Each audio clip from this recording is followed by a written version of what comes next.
Okay, okay. Good morning. So, meron tayo dito ang throttle body na nililinis.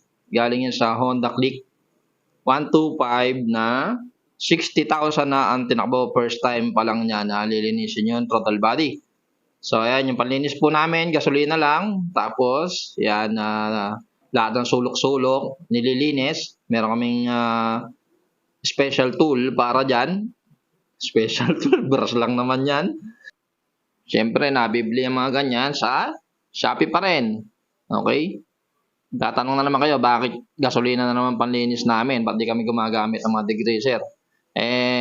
Gaya po ng mga napanood nyo sa mga huling video ko, before pa naglabasan yung mga panlinis na yan, hindi po magandang epekto niyan sa metal, kinakalawang. Kaya hindi po kami gumagamit yan. Dito na po kami sa traditional, subok na subok, gasolina lang, mas matipid pa. Wala kang extra babayaran. Okay? So, ayan, makita nyo naman, sobrang dumi po niyan. Itim na itim yung pinaglinisan. Ito yung kanyang manifold. Malinis na yan, kaya lang sa camera, hindi masyadong kita. Pangit camera natin. So, ito naman yung ating air fuel screw. Yan yung kumokontrol ng hangin. So, kailangan po natin na malinis po mabuti yan. Pag hindi po nyo nalinis, baliwala po yung ginagawa nyo. Kaya mag-uulit lang po kayo at hindi nyo po mapapatino yung minor. Kaya kung mapapansin nyo, sobrang dumi po nung pinaglinisan. Ganyan po kadumi yung ating throttle body pag matagal pong hindi nalilinis.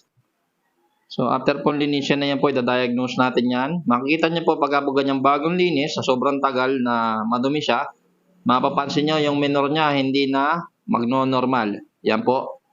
Taas baba po yung minor niyan. Pakinggan nyo. Tatingnan nyo po yung kanyang reading sa diagnostic tool, up and down, from 1.7 nagto 2,000. So, yan po ang pinaka-importante sa lahat. Ma-diagnose po at ma-reset yung ECU.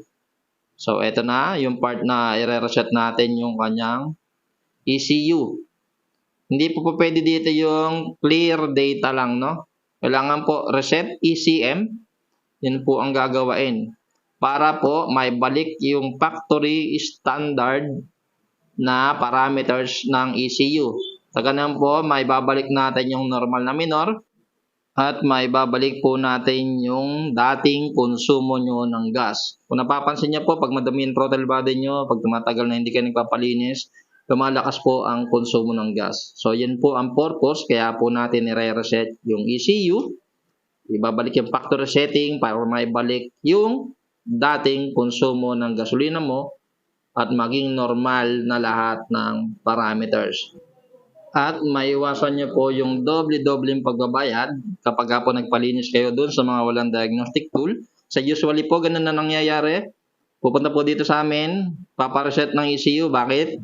Kasi wala daw diagnostic tool yung pinagpalinisan. So, mangyayari po sa inyo, doble bayad lang.